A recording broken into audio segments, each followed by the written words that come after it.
최종 의견 336회 시작합니다. 저는 진행을 맡은 박하정 기자고요. 오늘도 김선재 아나운서님과 조성환 변호사님을 모셨습니다. 안녕하세요. 안녕하세요. 저번 주에는 조 변호사님이 안 계셨는데 부득이하게 제가 좀 전성을 못하고 어떤 부득이한 사유였나요? 사유를 밝혀주세요. 제가 부득이한 게 아니라 이게 일정이 바뀌면서 금요일이 되면서 네, 금요일이 되면서 그랬구나. 제가 네. 미리 네. 잡아놓은 약속이 네네. 겹치면서 네. 그걸 바꿨어야 되는데 좀 불성실하게 제가 불참하게 되는 근데 반면에 저 너무 불성실하게 약간 됐습니다. 좀 시간 많은 사람 같았어요.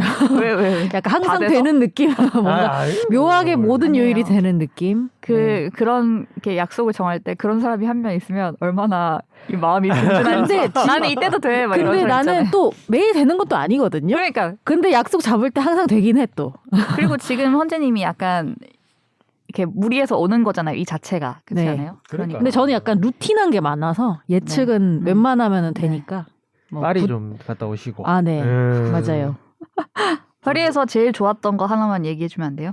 제일 좋았던 거? 좋았던 이거 너무 맛있었다든가 아니면 이 제일 안 기억이 좋았던 거는 너무 마스크 아저씨 한국인이셨고 들으셨군요. 파리와는 사실은 상관없지만 약간 네. 한국인이셨고 네. 그냥 거기는 노상에 음. 뭔가 음식점들이 이렇게 있잖아요. 바깥에. 카페나. 네. 그래서 다 밖에 앉아 있어요. 날씨가 좋으면 그게 제일 좋았던 것 같은데. 부럽다. 네. 부럽다. 그냥 유럽의 아무것도 그 안 분위기. 해도 그냥 밖에서 커피 마셔도 좋은 그. 그러니까요. 전 네. 파리는 그냥 뭐 유럽 자체를 아예 못 가봐가지고 진짜요? 네. 한번 가세요. 아기랑 같이 가족들이랑. 꼭 가고 싶습니다. 안 가고 싶은 거. 누가 봐도 안 가고 싶은 영혼 없는 말투. 아이 왜 이러세요? 왜 이렇게 자꾸 하고 계시더라?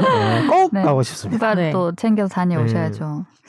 지난주에 너무 큰 일이 있어가지고 네. 저희가 방송을 그 전에 녹음을 해서 조금 불가피하게. 불가피하게 굉장히 밝은 분위기로 이제 진행이 됐는데 그 앞에 이제 우리 이래 PD님이 공지하는 말씀을 넣어 주셨어요. 그래서 다시 한번 위로를 보내드리면서 네, 다치신 분들도 빨리 회복하시길 바라는 마음입니다.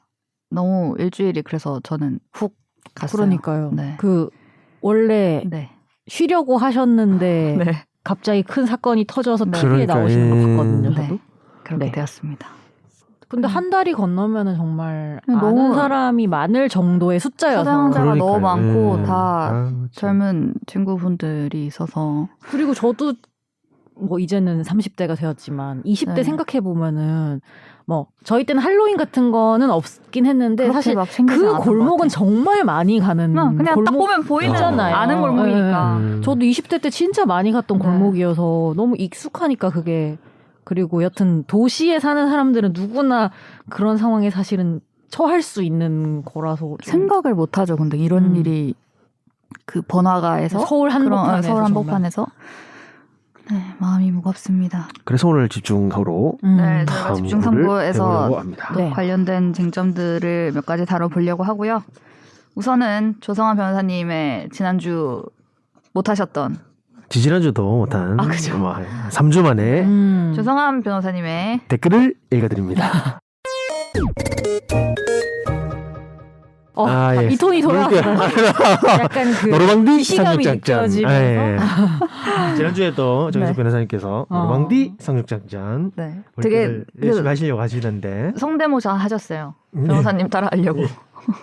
이제 안 하셔도 되는데 따라- 그거보다 따라갈 수 없었다. 예, 댓글을 읽어드립니다. 네. 골룸의 니가 가라 내가 할까님 60분 20초 부분 해당 의견에 동의합니다.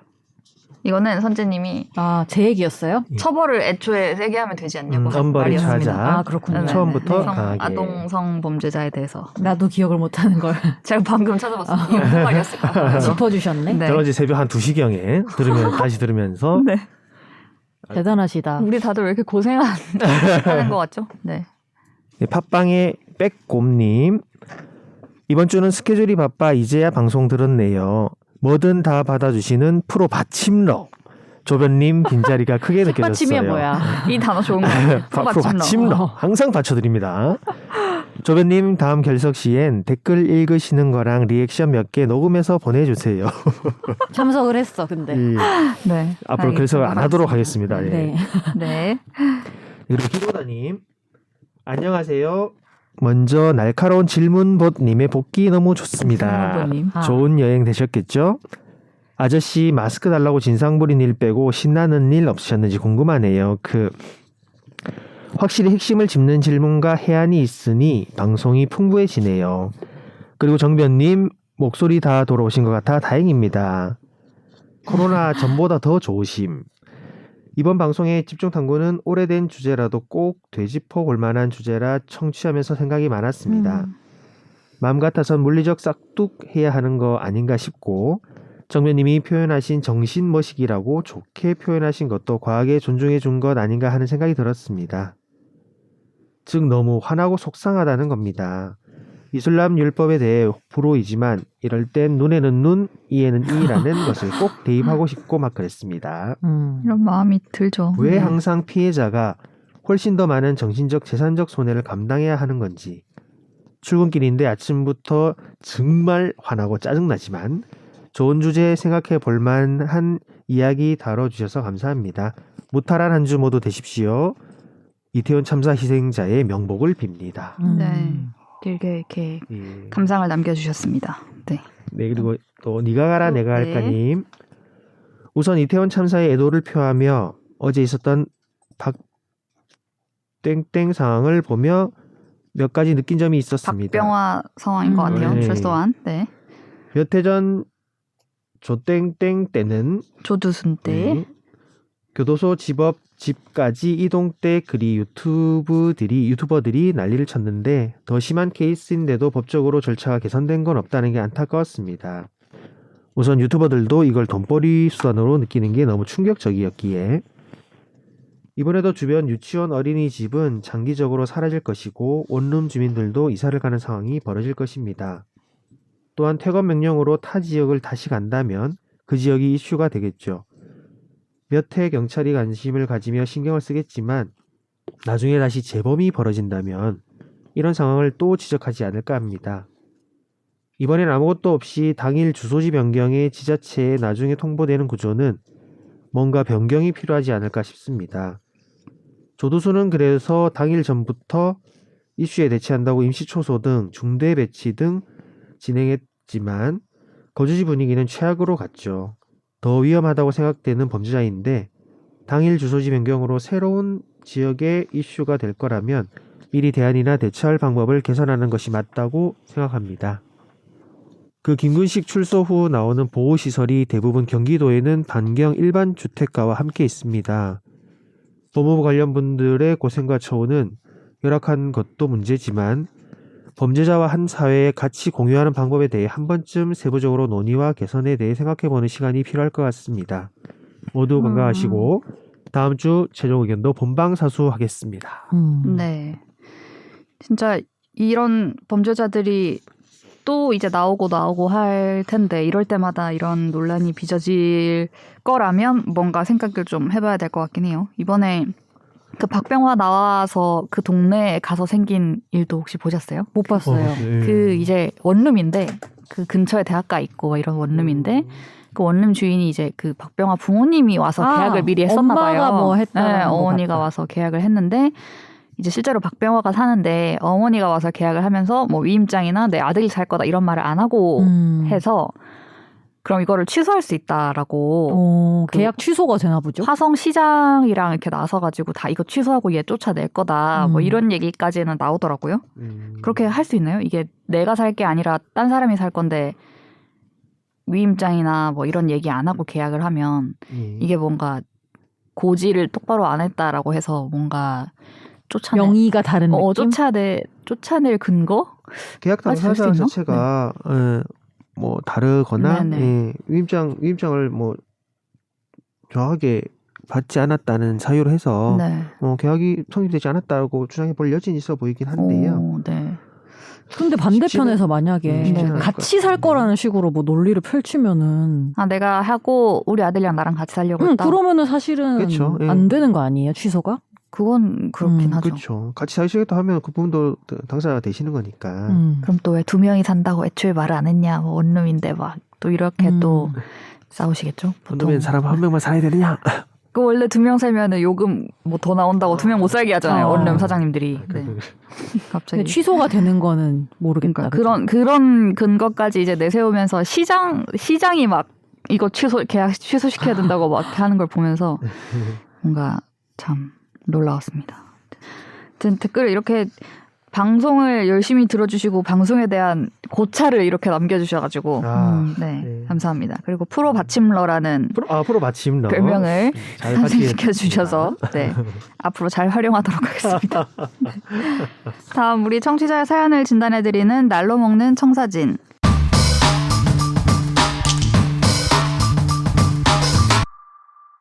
안녕하세요. 아마 다음 방송이 중대재해처벌법에 대한 이야기를 하실 것 같은 추측을 뒤로 하셔야 할 것 같습니다. 네. 법 관련 문의가 있어 질문드립니다. 얼마 전 타 방송 뉴스 제보로 내가 카드를 해외에서 쓰지 않았는데 비용이 결제되어서 카드사에 문의했더니 결제 대금은 할부로 본인이 갚고 경찰 수사를 기다리라고 해서 이 사용자가 금감원에 민원을 넣으니까 그제서야 민원을 취소하면 결제를 취소해 주겠다며 카드사가 태도를 바꿔서 황당했던 일을 제보한 내용이 있었습니다. 카드사의 잘못에 대해서 법률 설명을 듣다 보니 여신 전문 금융업법 제16조 5항 2호에 해킹 등 부정한 방법으로 얻은 정보로 신용카드가 이용된 경우 카드사는 카드 사용으로 생기는 책임을 진다라고 명기되어 있어서 피해를 입을 경우에 이 법으로 카드사의 권리를 요구해야 하는 것으로 안내를 했는데요. 이 법에 대해서 실제 판례 등 내용을 알고 싶습니다. 솔직히 이 법을 모르면 카드사는 사용자에게 먼저 결제하라고 안내를 할 것 같고 경찰 수사까지는 가야 이 환불을 받을 것 같은데요. 부정한 방법에 대한 증빙을 하기가 생각보단 쉽지 않을 것 같습니다. 상황이 벌어질 때 법을 제대로 알지 못하면 안타까운 상황들이 벌어지는 걸 보니 최종 의견 방송 더 열심히 들어야 할 것 같습니다. 본인이 돈 어쨌든 내고 기다려보라고 했는데 민원을 넣으니까 태도를 바꿨다. 참 이런 일들이 되게 많은 것 같아요. 진짜 많죠. 그러니까 뭐 제보를 해서 뉴스에 나오니까 뭐 그제서야 이렇게 됐습니다. 뭐 이렇게 되는 거 엄청 많은 그래서 거. 저희 회사 안에서는 왜 그런 네. 농담도 하잖아요. 기자가 아닌 경우에 무슨 네네. 일 있을 때 네. 아는 기자 아는 변호사 있다고 일단 얘기를 하면 그게 네. 뭔가 다른 반응. 실질적으로 효과가 있다. 아유 참. 네. 이런 경우에는 어쨌든 카드사가 책임을 일정 부분 져야 되는 거인가요? 어쨌든 해킹이나 부정한 방법으로 내가 쓰지 않았는데 누가 이렇게 썼을 때 내가 일단 돈을 다 내야 되나요? 아니요. 일단 기본적으로 카드사의 잘못인 거죠. 요즘 뭐 금융업법 제16조 5항에 이제 카드사의 책임을 지는 부분 자체에서 네네. 신용카드 업자는 신용카드 회원 등에 대하여 이런 여러 사유에 대해서 카드 사용에 대한 책임을 진다. 위조 변조된 카드거나 이건 같이 해킹, 뭐 전산장애, 내부자 정보 유출 등 부정한 방법으로 얻은 신용카드 등 정보, 뭐 그리고 다른 사람 명의로를 도용해서 발급받은 신용카드인 경우에 카드사가 신용카드 회원들을 대신해서 그 책임을 다 져야 되는 그 규정이 있어요. 그렇지만 근데 기본적으로 제가 이 좀 의문 들은 부분은 그러니까 이런 일이 많다고는 하시지만 카드사 자체에서 이런 일이 발생하면 무조건 그 신용카드 회원들한테 책임을 지우게 해라고 교육을 하는 건지 다 특정 직원들이 좀 자체적으로 하거나 본인이 일 처리가 귀찮거나 뭐 이런 사유 때문에 그냥 떠넘기기 식인 건지 숙지를 잘 못한 건지 그 부분이 조금 확실하지 않아서. 근데 애초에 기본값이 카드라는 게 결제가 되면 신용카드는 그 다음 어떤 달의 특정 시기에 결제가 되는 거니까 사실은 기본값이 쓰면 결제가 되는 시스템이어서 크게 생각하지 않고 그렇게 안내를 했을 가능성이 있긴 해 보이거든요. 하지만 일단은 내가 나는 계속 한국에 있는데 해외에서 뭔가 결제가 됐어. 이러면 사실 이거는 사실 입증이 좀 쉬운 편 그러니까요. 그래서 것 같은데. 아예 한국 국내에 계속 있었는데 아무런 뭐 소용없이 해외에서 카드 사용이 나왔다. 이건 말이 되지 않지 않냐라고 충분히 얘기를 할 수 있을 것 같아 보여가지고요. 근데 이제 그 어떤 도용돼서 누가 썼다거나 뭐 내가 안 썼다라는 걸 어쨌든 내가 입증을 해야 되는 거긴 하지 않나요? 그냥 내가 그러니까 말만 실무적인 이거 내가 안 구조로서 썼어요라고 예. 하기는 조금 그렇죠. 어렵지 않나요? 예를 들면은 내가 카드를 어디 두고 왔는데 뭐 네네. 지하철 화장실에 그걸 네. 누가 주워서 그 근방에서 편의점에서 긁었어. 네. 그럼 사실은 나랑 위치도 비슷해서 무슨 CCTV를 돌려보지 않는 이상은 그렇죠. 예. 입증이 쉽지 않을 것 같아. 본인이 이제 그런 경우에는 바로 카드 정지를 하고 내 카드 이제 그러니까 이 카드는 내가 쓴 게 아니다라는 걸 먼저 선제시를 해야 될 테고요. 이 건의 경우에는 해외에서 네네. 뭐 전혀 사용할 수 없는 그런 음. 위치에서 사용이 된 거니까 그런 부분을 미리 좀 말씀을 해주셔야 될 것 같아요. 네. 빠른 카드 정지와 이게 내가 쓴 게 아니라는 거를 빨리 해야겠네요. 분실했을 때. 네. 그렇죠. 다음 2번 사연도 있습니다. 뭔가 단계가 많은 사연인데 네. 들어볼까요? 안녕하세요. 지난번 최종 의견 법률 조언 지인에게 많은 도움이 되었습니다. 추가적으로 문의가 있어서 회신을 드리는데요. 전세 계약 연장 시점이 11월 초고 10월 초 이후에는 집주인이 계약 연장 의견이 없어서 전세 계약은 동결로 계약이 될 것으로 판단됩니다. 질문은 2년 전 계약 시 특약으로 넣은 옥상 수리 공사는 결국 진행이 되지 않았습니다. 그때 그 공사 그거네요. 공사. 네. 혹시 새로운 계약 시 특약으로 추가가 가능한지 문의드리고 지난번 계약은 옥상 수리를 전제로 계약금이 올라서 계약이 진행됐었는데 이번엔 집주인이 아무런 의견이 없다면 연장으로 새 계약서만 쓰면 될 것 같은데요. 계약 금액을 5% 인상 요구를 하면 임대차 3법의 위배가 될 것으로 인지가 되는데 맞는지 문의드립니다. PS 선재 아나운서님 휴가 후기가 궁금합니다. 잘 다녀오신 거죠? 휴가를 궁금해하시는 분들이 엄청 많아요. 잘 다녀왔습니다. 이번 사연은 네가 가라 내가 갈까님이 본인이 사연이라고 밝혀주신 본인 지인 사연이죠. 네. 이게 그때 옥상 수리 비용을 포함시켜서 돈을 올려서 계약을 했는데 뭐 이런 얘기였는데 그렇죠. 결국 아직 공사는 안 됐고 아직도 안 됐다. 새로 계약을 이제 갱신을 할 때 연장을 하면서 다시 계약서를 쓰려고 하는데 다시 특약으로 또 넣을 수 있느냐?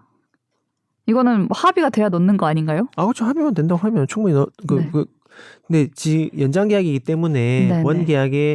원 계약 기간에 옥상 수리를 해주기로 그때 네. 결정했었던 것 같은데 기한 장애미 없이 네. 그 기간 내에 뭐 그때 안 해주셨으니까 다음 기간에라도 해달라고 말씀드리면 이 부분은 충분히 특약으로 넣을 수 있을 것 같아 보이는데요. 집주인이 안 한다고 하면요?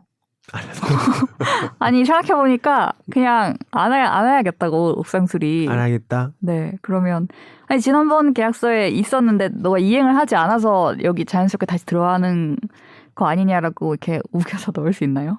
아, 그렇게까지 우리가 넣을 수는 없을 것 같고요. 그래요? 네, 뭐 오. 근데 집주인이 안 하겠다고 이중으로. 하면 네. 근데 이게 계약서에 특약으로 안 들어간다고 해서 수선 의무가 없어지는 게 아니니까. 오, 특약이 그런가요? 지금 이 상태가 네. 사용 수익하기가 조금 뭐랄까 아예 불가능한 정도는 아니겠지만 조금 어려운 상태로서 계속 수리를 해달라는 식으로 네네. 누수가 있고 한 그런 상황이니까 이게 특약이 없더라도 임대인이 수선해 줘야 될 의무로 보이거든요. 예, 특약과에 무관하게 이제 옥상 수리를 해줘야 되는데 그때 말씀드린 것처럼 수선 의무가 임대인에게 있고 수리해 달라고 계속 얘기를 하고 요청할 수 있지만 그 금액 자체를 뭐 계약금에서 넣고 빼고 뭐 그런 부분 개념이 아니라 본인이 수리를 만약 한다면은 네. 통상의 필요비 정도로 해서 들은 비용을 청구는 충분히 가능하고 그 수시로 가능하거든요. 네네. 임차인에게는 그 필요비 상환 청구권이라고 해서 뭐라고요? 필요비 상환 청구권. 필요비 상환 청구. 네. 일단은 뭐 임차물이 사용 수익하기 좀 어려운 상태라서 그걸 바꾸고 뭐 수도를 고치거나 뭐 이런 식으로 옥상 수리는 좀 대규모 수준이어서 오히려 유익비 상환 청구로도 볼 수 있을 것 같긴 해요. 뭐 그렇게까지 불가능한 수준은 아니겠지만 네. 필요비 상환 청구권이라고 하면 임차 기간 동안 자기가 쓴 거를 즉시 계속 청구를 할 수 있거든요. 이렇게 돈을 받을 수 있고 유익비 상환 청구권이라고 하면 무슨 비요? 유익비 예, 그건 상환 또 다른 거군요. 청구권은 네. 이제 그 임차물을 어떻게 보면 수선해서 개량을 해서 좀 더 좋은 상태로 만드는 그런 정도의 금액이 들면 그건 네. 이제 사용하고 그 비용이 발생했을 때 바로 청구는 못하고 임대차가 종료했을 때 네. 다 통틀어서 한 번에 청구해서 받을 수 있는 아. 유익비 상환 청구권 그리고 필요비 상환 청구권이 별도로 오. 있어요. 약간 실비 처리하는 느낌이다. 아, 필요비는. 그렇죠. 예, 그래서 이거 없으면 지금 예. 집에 난리가 날 것 같아서 그러니까, 고치고 예. 달라고 하고 이런 약간 거랑. 필요비 네. 상환 청구권이랑 필요비랑 유익비의 중간 정도의 입장인 것 같은데 어느 네네. 정도의 누수가 있는지 네. 사용 수익을 못하는 정도인지에 따라서 네.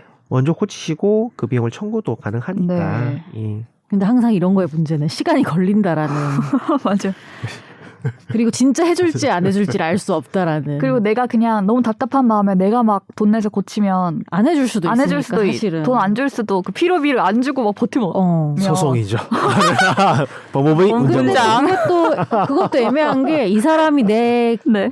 그 보증금을 갖고 있잖아요. 그러니까 거기서 깐다고 하면 어떡해. 그리고 그런 걸 막 안 돌려줄 것 같은 그 까는 게 아니고 불길함. 더 받아야지 뭘 까. 왜 내 집에 손을 대 네가 마음대로 막 이런 역으로 이런 드라마에서 나오는 안 줘 분쟁. 버리면 사실은 당장은 나는 소송이죠. 급하니까. 법무부님이 문장. 네. 그리고 질문이 제가 얘기 안 했습니다. 나 같으면 근데 이 정도로 사연 보내고 네. 오래 했으면 내가 집주인이면 난 해줬어. 나도 해줬을 것 같아. 더 이상의 어떤 에너지 낭비하는 게 힘들어서라도 난 너무 해줬을 것 피곤한 같아. 일이잖아요. 사실 이게 막 찾아오고 해서 해주니 안 해주니 하는 게. 근데 그러니까 더 피곤하게 해야겠죠. 네. 집주인을.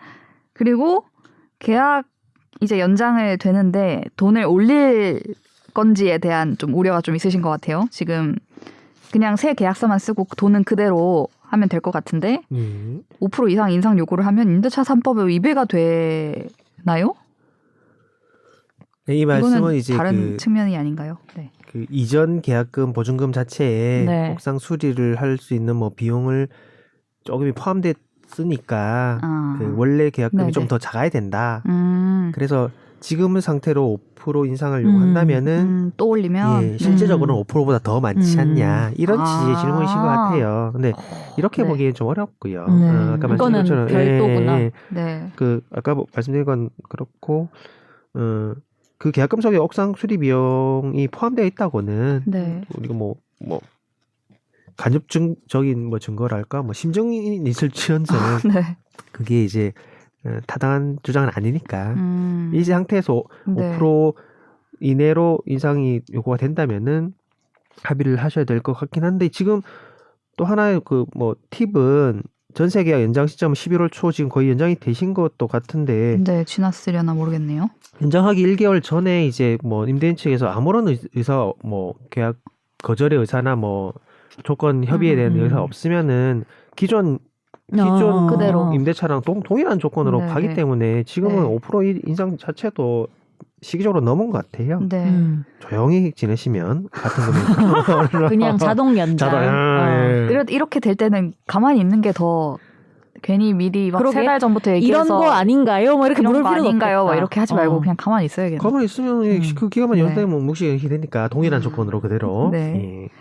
잘 마무리가 되셨을지 지금 11월 녹음하는 이 시점이 11월 7일이기 때문에 그러니까요. 대단하신 게 나라면 이사 갔거든요. 이 답답한 못 이기고 근데 이 답답함을 안고 꿋꿋하게 계약 연장을 해가면서 여기 사신다라는 그 응원하게 돼. 집이 너무 좋은가 봐. 나는 그러니까요. 못하지만 응원하게 돼. 저는 이사에 한 표. 이사 너무 큰 일이잖아요. 이사라는 게. 그게 그리고 그렇긴 약간 하죠. 회피하는 사실은 그런 거잖아요. 사실 그렇죠. 근데 그냥, 내 아유, 마음 모르겠다 편하자고 이러면서. 난 네. 했을 것 같은데 응원합니다. 그래서 네. 응원합니다. 네. 네가 가라 내가 갈까의 지인분의 후기를 기다리겠습니다. 네. 네. 다음에 또 사연 올려주세요. 네. 네, 다음 한 주에 있었던 화제 판결을 살펴보는 어쩌다 마주친 판결.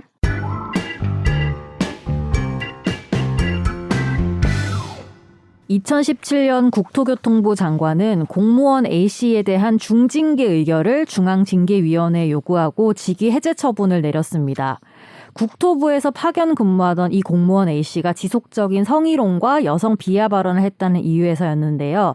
국가공무원법 제73조의 3, 제1항 제3호에 따르면 중징계에 해당하는 징계 의결이 요구 중인 공무원은 직위를 해제할 수 있다고 돼 있습니다. 이후 중앙징계위는 A씨에 대해서 감봉 2개월의 경징계를 의결했고 장관은 재심사를 청구했지만 중앙징계위가 이를 기각했습니다. 결국 장관은 A씨에게 경징계 처분인 감봉 2개월 처분을 했는데요.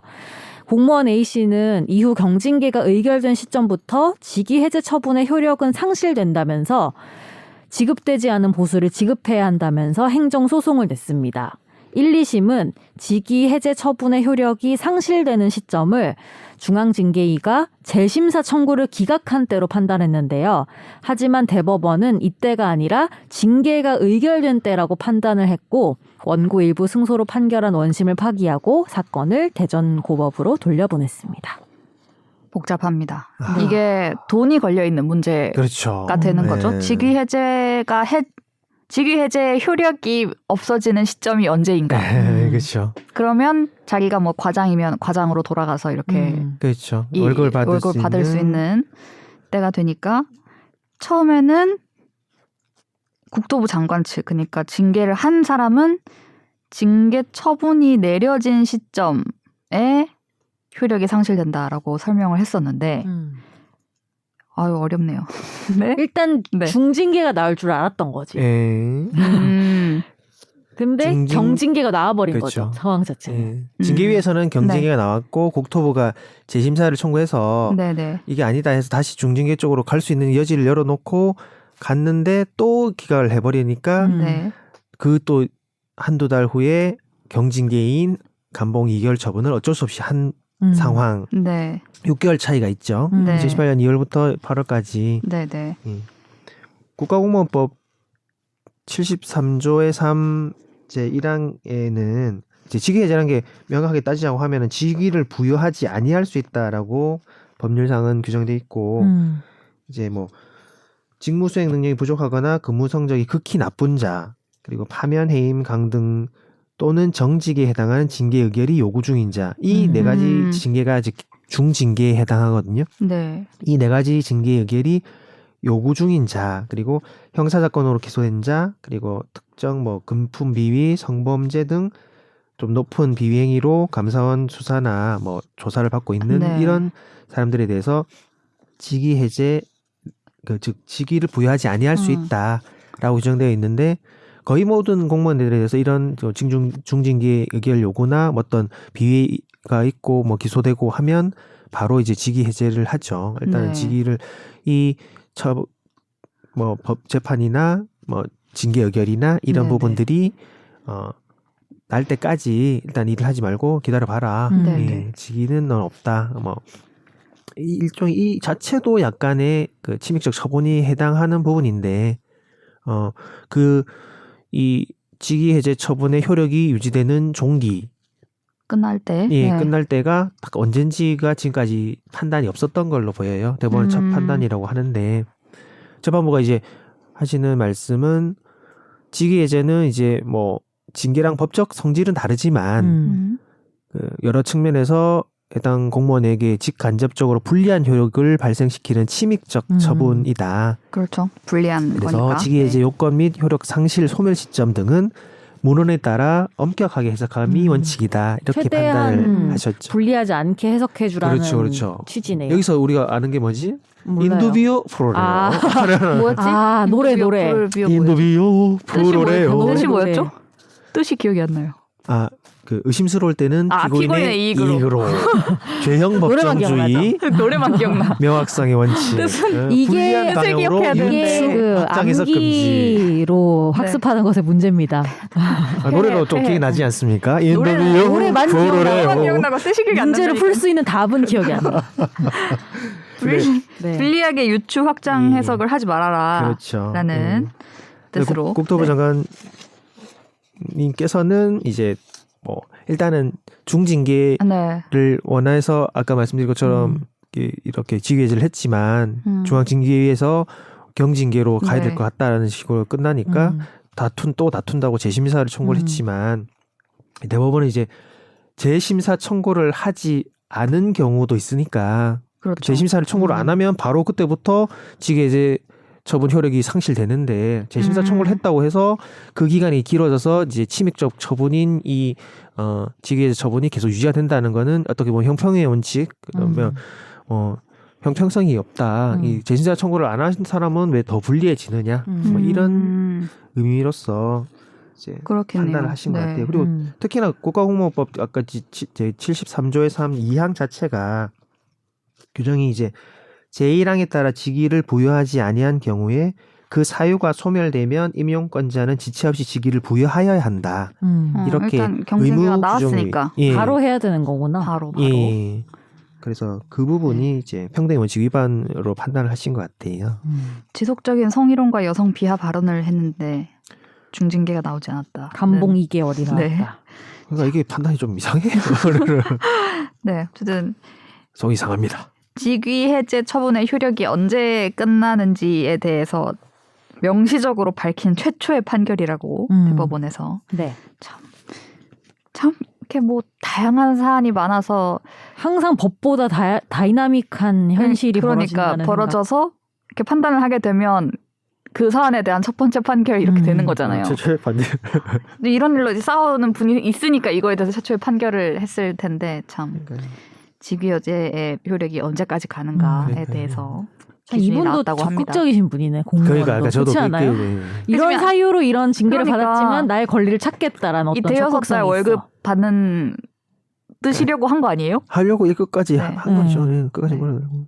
뭐 물론 월급 중요하지만 이제 권리니까 뭐 당연히 네네. 찾을 수는 있지만 이제 본인의 잘못이 이렇게 있으셔서 이런 과정을 대단하기는 하다. 거치셨는데. 의지가. 네. 대단하다. 네. 알겠습니다. 네, 저희 지난 일주일 동안 많은 분들의 마음을 또 아프게 했던 사건에 대해서 얘기를 한번 해보겠습니다. 집중 탐구.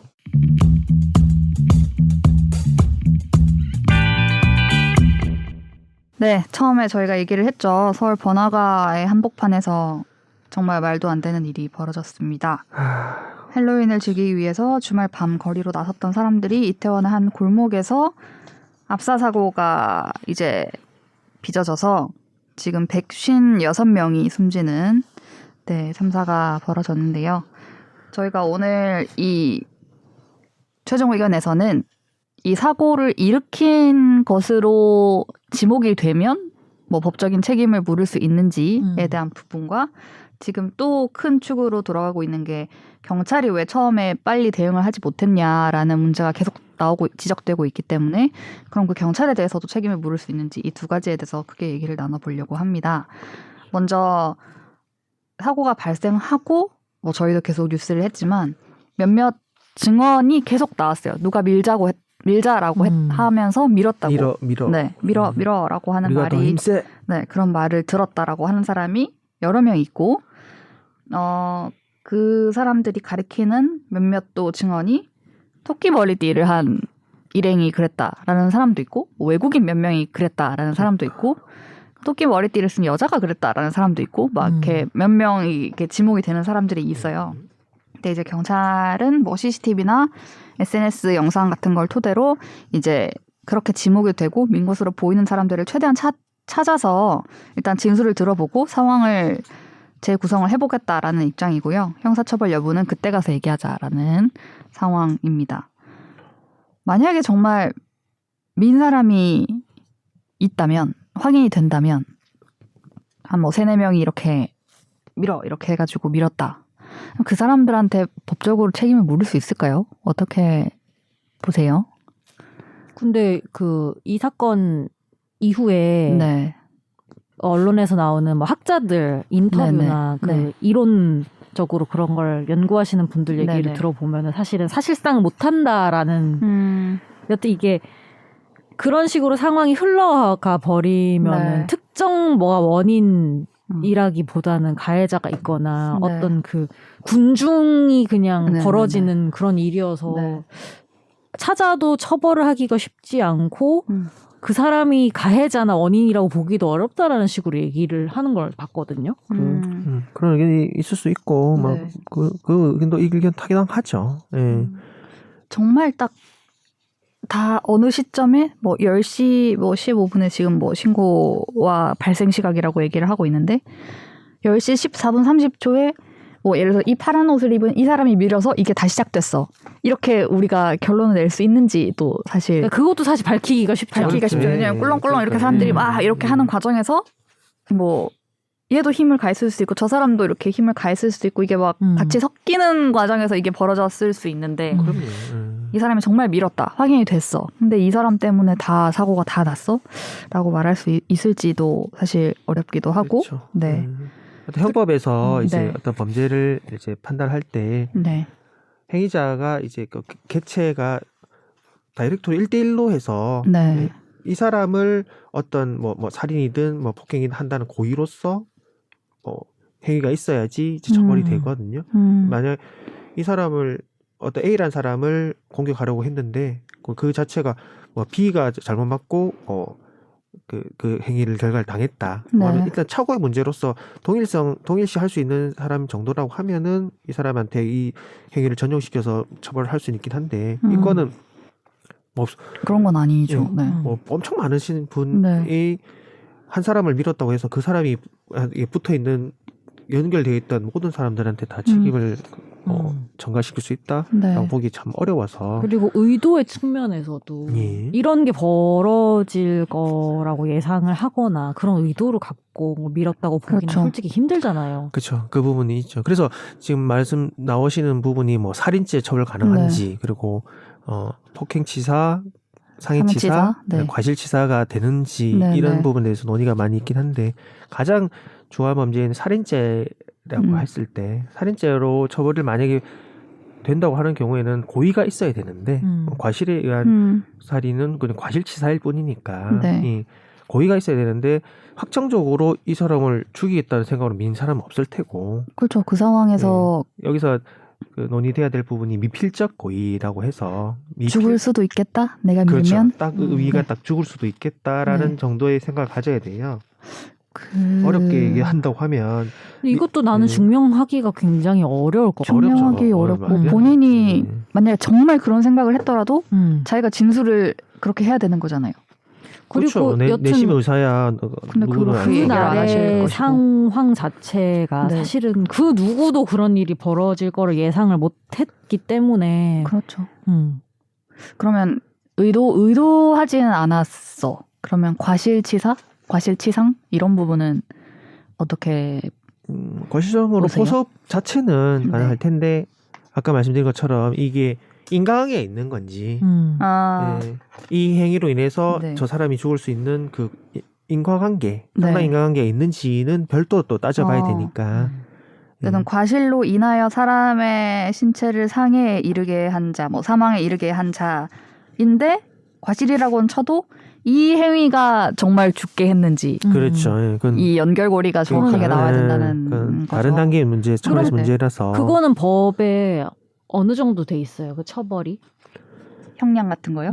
형량 상해치사의 경우에는 뭐 사람의 신체를 상해 사망에 이르게 한 자는 3년 이상의 유기징역 그리고 이거는 고의 있는 사람인 예, 거죠. 상해치사인 건 과실치사는 과실로 인하여 사람을 사망에 이르게 한 자는 2년 이하의 금고 또는 700만 원 이하의 벌금. 확실히 차이가 있죠. 네. 징역형이 아닌.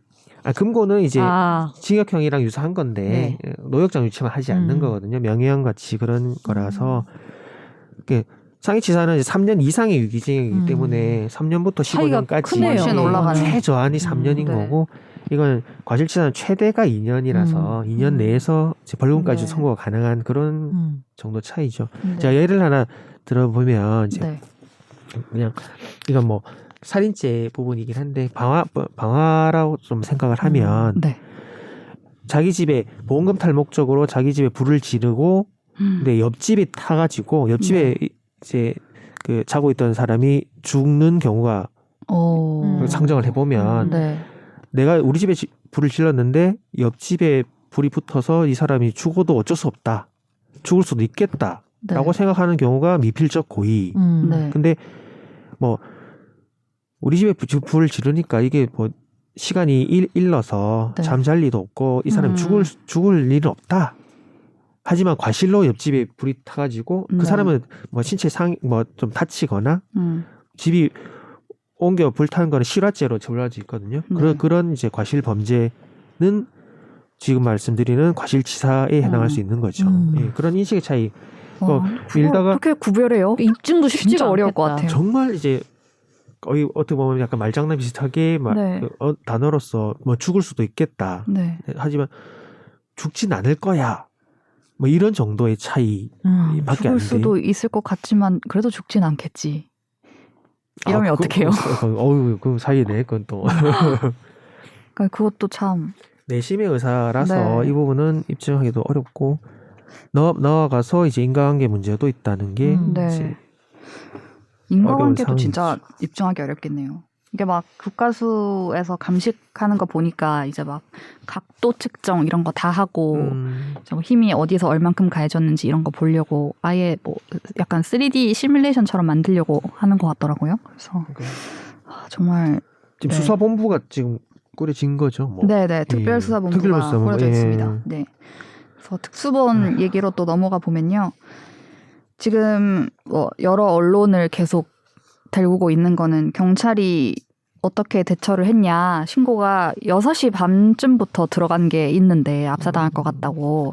또 왜 빨리 조치가 안 취해졌냐 이런 부분들을 많이 지적이 되고 있어서 지금 특별수사본부가 아까 말씀드린 이 원인을 찾기 위해서 뭐 현장 감식하고 이런 부분, 그러니까 원인을 찾기 위한 부분과 함께 이 대처가 잘못됐는지에 대한 책임 소재를 따지는 부분도 수사를 하고 있는데 그와 별도로 또 경찰이 특별감찰반도 지금 운영을 하고 있어요. 언제 해당 경찰서 파출소에서 보고가 올라갔고 그러면 서울경찰청은 어떻게 대응을 했고 막 이런 내용들이 나오는데 지금까지 확인이 되는 부분은 일단은 용산경찰서장 이제 지금은 이 대기 발령되고 수사 의뢰가 돼서 전 용산서장이 됐는데 전이시죠. 네, 이제 전이 되죠. 새로 부임을 또 하셔가지고 바로 냈죠. 그럼. 네네 바로 됐죠. 예. 그래서 이 서장이 삼각지역 인근에서 집회가 있었고 그 8시 반에 끝났는데 현장에 이태원 파출소 도착한 거는 밤 11시 5분이다. 그러면 삼각지역에서 걸어가도 20-30분인데 왜 이렇게 시간이 오래 걸렸냐. 뭐 이런 얘기들이 나왔던 거고 상황을 이제 감찰반이 파악을 해보니까 이제 용산경찰서 근처에 가서 밥을 못 먹었으니 집회 관리 때문에 밥을 먹고 그 소식을 듣고 이태원으로 이제 넘어가는데 차가 너무 막혀서 일로 돌아가고 절로 돌아가고 시도를 계속 하다가 한 1시간을 보냈다는 거예요. 그래서 결국 걸어서 근처까지 가서 걸어서 11시에 도착을 했다. 근데 완전 건데. 근처도 아니었지 않나요? 근데 이제 그 삼각지역까지는 일단 뭐 차가 그렇게 막히진 않았고 녹사평역까지는 아니, 인근에 그러니까 갔다고 걸어서 하니까 간 것도 네. 바로 현장으로 간 것도 아니지 않았나요? 이태원 파출소로 갔죠. 근데 뭐 그러니까요. 이태원 파출소가 거기 현장이랑 엄청 가까우니까 뭐 네. 근데 안 근처라서. 보인다 뭐 이런 보도도 뭐 이렇게 바로 네. 보이진 않는다고 바로 하더라고요. 그 골목이 네. 보이진 네. 않는 곳이라고 하더라고요. 그래서 이제 감찰반에서는 현장에 늦게 도착을 해서 대응이 늦었다라고 하면서 이제 책임을 물은 거고 또 다른 한 명 지금 수사 의뢰가 됐다고 밝힌 사람은 서울경찰청 112 상황실에서 그때 당직하던 분인데 이분이 이제 10시 15분에 지금 이게 발생됐다고 하고 있는데 그때 이 상황실에 이렇게 스탠바이를 하고 있는 상황이어야 된대요. 원래 그렇죠. 그 내부 규칙상. 네.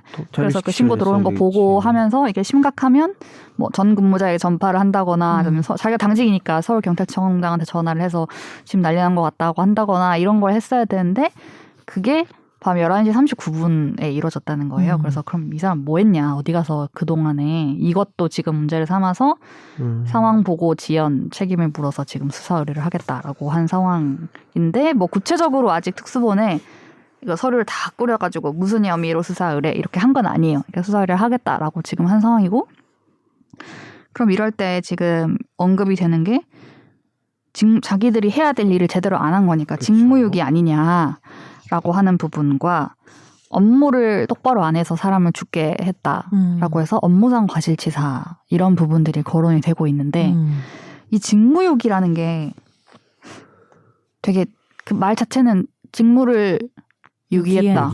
직무를 제대로 안 하고 내버려 두고 내팽개쳤다. 그냥 이렇게 생각하면은 이분들이 열심히 안 했네라고 생각해서 되는 건가라고 했는데 이게 되게 좀 까다롭다고 해야 되나요? 엄격하더라고요. 네. 근데 그런 거에 비해서 처벌 수위가 되게 높진 않던데 또. 형량이요? 그 까다로운 거에 비해서 제가 그렇죠. 느끼기에는 1년 이하의 징역이나 금고 또는 3년 이하의 자격 정지니까. 물론 누군가에겐 그게 센 처벌일 수도 그렇죠. 있지만 네네. 다른 그런 범죄들에 비해서 제가 느끼기에 뭔가 숫자로는 네. 그렇죠. 그렇게 느낄 수 있으시죠. 이게 직무를 유기한다는 거가 예전에 세월호 때 이제 진도 VTS 진도에서 관제센터에서 이제 사람들이 당시에 막 이제 참사가 나니까 또 확 CCTV 돌려가지고 어떻게 근무했길래 그렇죠. 이게 빨리 대응이 안 되냐 막 이렇게 예. 찾아봤을 거 아니에요. 그때 이제 모니터를 안 보고 뭐 엎드려 자는 사람도 있었고 뭐 신문 보는 사람도 있었고 막 그랬던 상황이 있고 또 2인 1조로 서야 되는데 그냥 한 명은 쉬러 가 있고 한 명이 보고 약간 그렇죠. 이렇게 예. 됐던 상황인데 이때도 직무유기는 무죄가 나왔어요. 그렇죠. 그때 당시에 직무유기죄에서 직무를 유기한 때에 대한 그런 판단 자체가 네.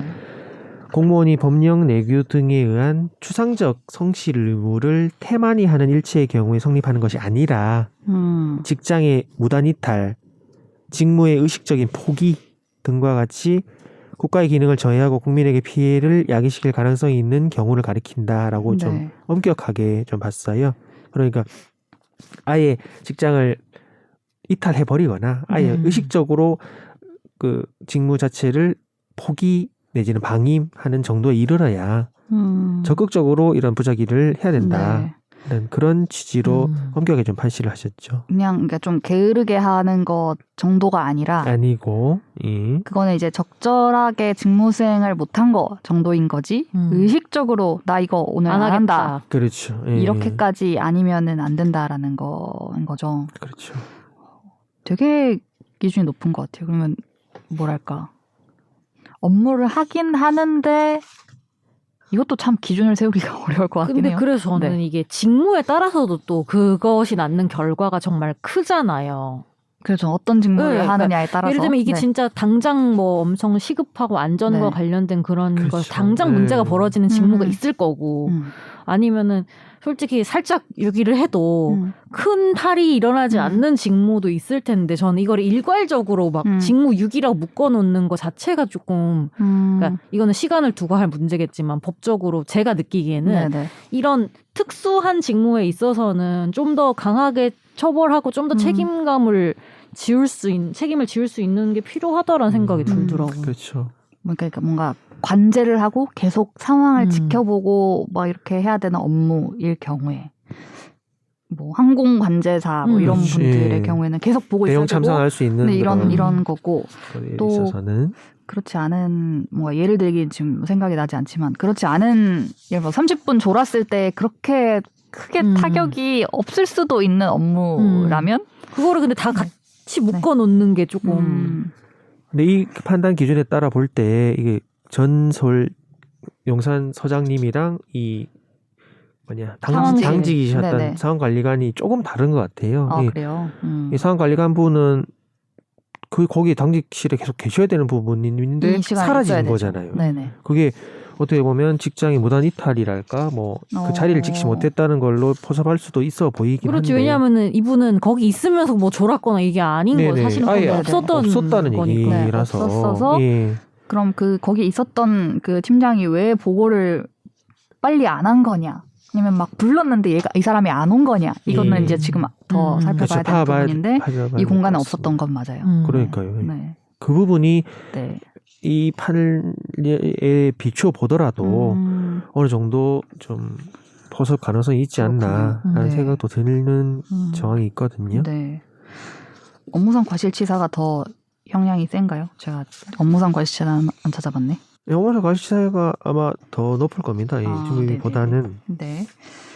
그래서 또 이 업무상 과실치사를 적용할 수 있는지에 대해서 역시 세월호 참사 때 구조에 나섰던 해경 1, 2, 3정 그 배의 정장님은 업무상 과실치사가 유죄가 나왔어요. 그때는 뭐라고 설명을 했냐면 이제 그 유죄라고 여러 가지 행위들이 있잖아요. 이 사람이 이때 구하지 않은 거, 이 사람이 이때 안 한 거, 이거 행위별로 다 따졌는데 이제 유죄라고 판단한 부분을 잠깐 제가 소개를 해드리면 승객이 빨리 퇴선하지 않으면 익사할 수도 있다는 거를 예상할 수 있었다. 이 사람이 예상할 수 있었고 퇴선 유도 조치를 했다면 퇴선할 수 있었고 승객들이 그리고 퇴선을 유도하고 하는 것이 막 훈련을 해서 내가 막 배우는 게 아니라 해경이라면 당연히 알고 이행해야 되는 것이었다. 그래서 이 사람이 그걸 하지 않은 것은 업무상 과실이다. 이렇게 판단을 했던 판례가 있습니다. 그렇죠. 네. 지금 이번의 경우에는 뭐 빨리 출동해서 대처를 하거나 지령을 내리지 않으면 뭐 심각한 상황이 생길 수도 있다는 점을 뭐 인지를 할 수도 있었고 경찰이 당연히 그거는 해야 되는 거였고 뭐 이런 부분들을 따져보게 되겠죠. 그렇죠. 네. 그래서 이게 사실 이번에 이 내용을 준비를 하면서 공무원들에 대한 어떤 판결문이나 이런 걸 제가 찾아보면서 계속 참사 관련과 연관이 되니까 세월호 판결문도 보고 또 부산에서 2020년에 폭우가 있었을 때 지하차도에 초량 지하차도 네, 사건. 물이 들어차가지고 그때 돌아가신 분이 계셨어서 그때도 이제 뭐 직무유기랑 업무상 과실치사상 혐의로 이제 됐었던데 그래서 판결문 보면서 또 이제 또 이런 사건 사고가 왜 이렇게 많이 일어나냐라는 생각을 하면서 봤었어요.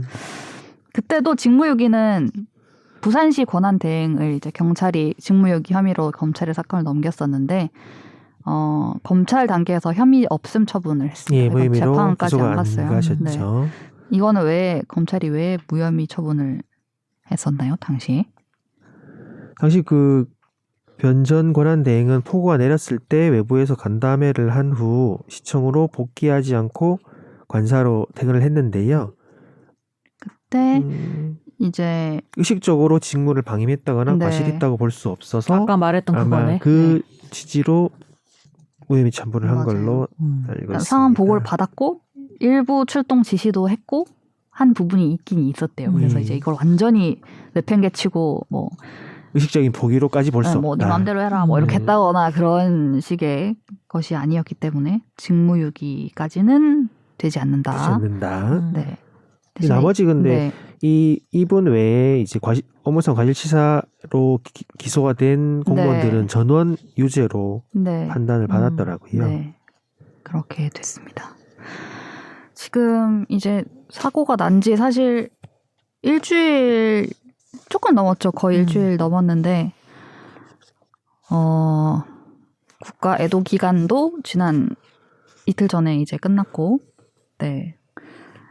이 수사가 막 당연히 막 하루 이틀 만에 끝나고 이런 거는 아니라서 계속 이제 뭐 소환 조사도 하고 셀프 수사 논란도 있잖아요. 그렇죠. 경찰이 지금 경찰의 흠결을 확인하는 수사를 하고 있는 건데 근데 지금 검찰이 대형 참사에 대한 수사를 바로 못하게 돼 있어서 일단은 그러니까. 경찰에서 하고 이제 뭐 넘기거나 송치를 하면 또 이제 검찰에서 그것도 검수완박으로 인해서 막혀 있는 네네 바뀌어서 상황인가요? 이제 빠진 거죠. 어쨌든 이 정도로 이제 뭐 지금은 2명 수사 의뢰 이렇게 됐는데 또 계속 뭐 보도가 계속 언급되는 게 있어요. 뭐 정보 보고서를 올렸는데 뭐 지우고 막 이런 부분들이 있어서 뭐 용산서에서 구청장 뭐 얘기도 네네 있고. 구청장도 있고 그래서 아마도 뭐 피의자가 되고 하는 경찰 관계자는 더 늘어나지 않을까 하는 생각을 해봅니다. 이런 이제 그 사고 난 이후에 이제 처리나 네. 이런 누구 책임 소재 이런 걸 밝히고 있는 중이긴 한데요. 제가 뉴스를 한번 보니까 이 사고는 이제 후진국형 사고였다. 네. 미리 투입해서 질서 유지를 시키고 네. 그런 예방을 했으면 하는 그런 사건이었잖아요. 네네. 뭐 일본이건 뭐 독일이건 선진국들도 대만이건 10년, 20년 전부터 설 연휴 새해 첫날 인파가 많이 몰리는 곳에서 이런 압사 사고들이 많이 있었더라고요. 예. 그런 사고 이후에는 그 나라들도 네. 그 이후에는 사람들 많이 몰리는 곳에 질서 유지랑 이런 경찰력 투입을 하면서 우리나라랑 좀 다르게 이렇게 대처했던 건데 우리나라에서 발생은 안 했지만 외국의 사례들을 보고서는 미리 좀 네. 예방 조치를 했었으면 이런 걸 막지 않았을까라는 참 네. 안타까운 마음이 듭니다. 지금 이 관계자들의 막 동선을 막 파악하고 이런 측면도 있지만 왜 늦었냐, 보고가 늦었냐 이런 측면도 있지만 좀 변호사님 말씀하신 것처럼 이거를 여기 사람이 몰린다는 건 이제 다들 알고 있었는데 그러니까요. 할로윈 매해 모이는 건데 그거는. 매해 네. 모이고 올해 코로나 이제 끝났다 그래가지고 더 많이 모일 거다라는 얘기도 막 하고 있었는데 거기서 한 가게 하시는 분이 그 앞에 경찰 2명만 서 있었어도 달라졌을 거라고 막 하시는 분이 그러니까요. 있거든요. 그래서 이제 좀만 더 이렇게 거기 서 있지 말고 빨리 나오세요. 거기 서 있으면 안 됩니다라고 한다거나 아니면 뭐 중간에 봉 이렇게 세워서 이렇게 오른쪽 왼쪽 예, 구분을 정리만 시킨다거나 해줬어도 뭐 그런 부분에 대해서 이제 아쉬움이 남는 부분이 있어서 보고가 사전에 어떻게 됐고 왜 경력이 사전에 못 갔는지 이런 부분에 대해서도 조금 네, 잘 살펴봐서 다음에는 정말 이런 일이 없도록 하는 발판이 되기 위해서라도 없어야죠. 네, 예. 그 저는 부분은 약간 점검해야 된다. 어떤 시스템적인 문제가 일어났을 때 뭐든 또 간에 시스템 또 나오셨네. 그러니까 구조의 네. 문제잖아요. 사실은 이게 네. 예를 들면은 어떤 한 명이 저 피해자를 살해하거나 이런 상황이 아니잖아요. 무슨 그러니까 숫자도 너무 크고 근데 네. 그런 상황에서 저는 애초에 누가 책임감을 느끼기가 되게 어려운 구조라는 생각이 많이 들어요. 그러니까 예를 들면 내가 지금 눈앞에 있는 한 사람을 살리겠다라는 감정과 네. 그게 뭔가 뭉뚱그려진 숫자로서 그리고 나도 어떤 시스템의 한 조각으로 이렇게 존재할 때 그만큼의 책임감을 갖고 또 반성을 하는 게 애초에 약간 어려운 구조라는 것도 너무 문제고 저는 그래서 오히려 개인으로 존재할 수 있는 사람들이 따로 계시잖아요, 사실은. 그러니까 경찰 1, 2, 3으로 존재할 수 있는 사람이 있고 누군가는 근데 내 이름으로 솔직히 존재할 수 있는 의사결정권자들이 있는데 사실 그분들이 똑바로 일을 해야 되는 거는 뭐 훨씬 더 큰 책임이 있는 건 너무 명백하지 않나라는 생각이 들더라고요. 그 처음에 이거 딱 발생하고 나서 이제 뭐 기자들이나가 이제 사건을 파악하고 이거 왜 이렇게 준비가 안 됐냐 뭐 이런 얘기를 했을 때 이거는 예를 들면 뭐 강서구청에서 뭐 주최한 뭐 무슨 행사 이런 게 아니고 주최자가 없다. 이거는 그냥 사람들이 헬로윈이라서 여기 그냥 자기들이 모여가지고 막 즐기고 이런 거지. 구청장은 현상이라고 했죠. 그죠. 주최자가 없어서 주최자에게 안전 그 책임 의무가 있는데 주최자가 없고 그냥 사람들이 모인 거니까 다 이런 식으로 얘기를 해가지고 주최자가 없으면 더 누군가는 더 큰 주체가 챙겨야 되는 그런 게 거죠. 있지 않느냐라는 얘기도 이제 나오면서 근데 결국엔 이런 거에서 주체가 없을 때는 결국에는 지자체와 경찰이 그런 발언이 진짜 직무유기 같은 현상이다. 의식적인 도끼가 네. 행사가 아니라고 이제 말씀을 하셔가지고 네. 그렇습니다. 오늘 이것저것 이야기를 나눠봤는데 이게 뭐 단순히 며칠 가고 끝날 사안이 아니기 때문에 어떤 문제가 있었는지를 뭐 기자들도 계속 점검하고 찾고 뭐 이런 상황이고 뭐 가족들도 당연히 며칠 만에 이게 뭐 마음이 정리되고 이런 일이 아니기 때문에 네. 근데 저는 약간 그런 생각도 들었어요.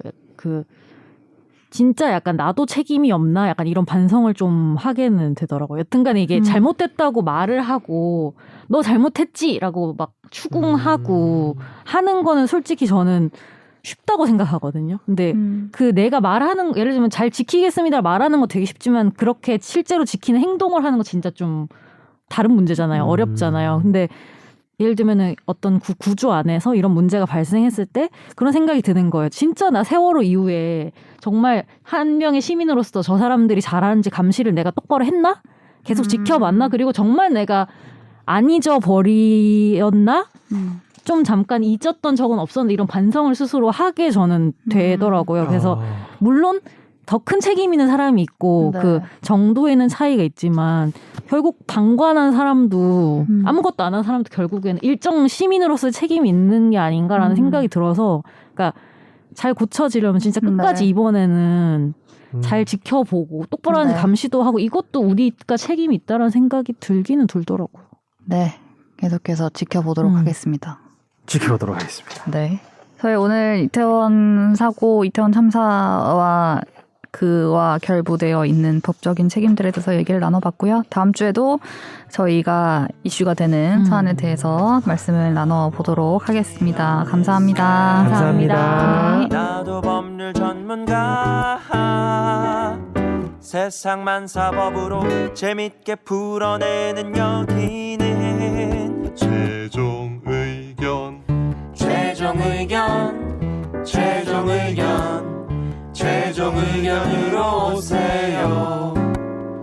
고품격 법률 팟캐스트 여기는 최종 의견